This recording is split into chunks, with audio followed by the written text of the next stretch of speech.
Hi everyone, welcome back to the channel. So if you are trying to play a game on RPCS3 and suddenly get this particular message that says the PS3 application likely crashed, you can close it. This video is for you.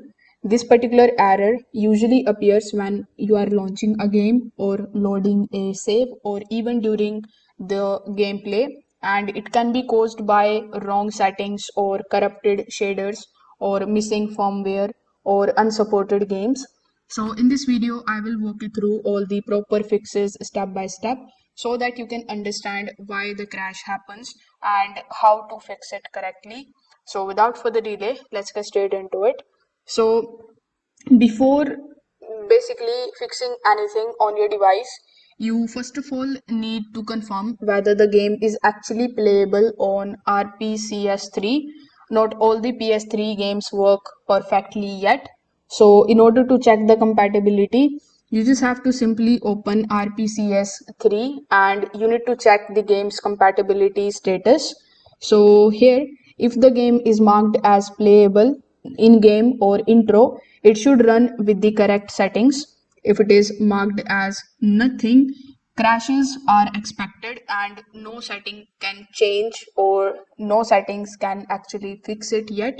So this step saves you a lot of time chasing the fixes for a game that isn't even supported. Now, in the second method, you just have to update your RPCS3 to the latest build. Running an outdated RPCS3 version is one of the most common reasons for the crashes. The older builds lack the bug fixes, the stability improvements, and game specific patches.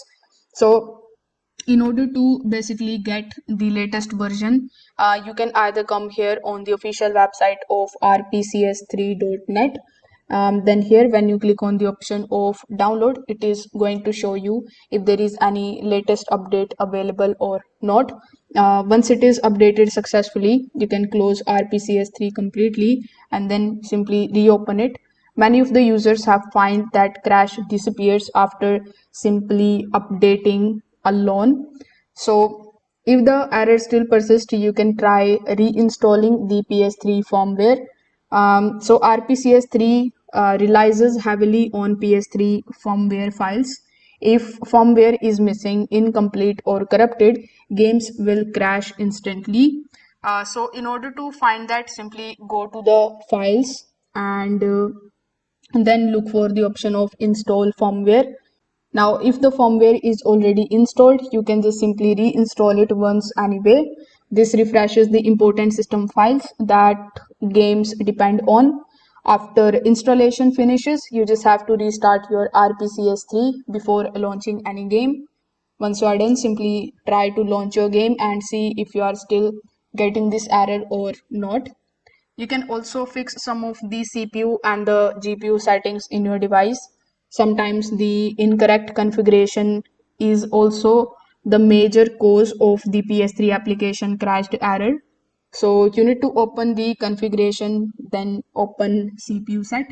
After that, you need to make sure that PPU decoder is LLVM, CPU decoder is LLVM, SPU threads is set to auto, preferred SPU threads is set to enabled. So these settings give better stability and also reduces the crashes. So you can also go to the configure and then GPU. Then you can set the renderer to Vulkan. If Vulkan crashes, you can switch it to the OpenGL. You can also try disabling the anti-aliasing. Keep the resolution scale low at first. Then you can apply these settings and simply restart your RPCS3. Now, sometimes you can just simply clear the cache. So, corrupted shaders are one of the top reasons for the RPCS3 crashes. So, in order to remove them, simply right click the game. There you will find the option of remove. When you hover over to it, simply look for the option of remove shaders. Do not delete the game's data. The shaders will rebuild automatically the next time you launch the game. So this often fixes the crashes that happen during loading or basically right after starting the gameplay. So with the help of these few fixes, you will be able to basically fix this particular error which you are getting. If this video helped you out, make sure that you like this video and subscribe to the channel. If you have any questions relating to the emulator tutorial, you can just drop your questions in the comment section below. Thanks for watching, and I will see you in the next.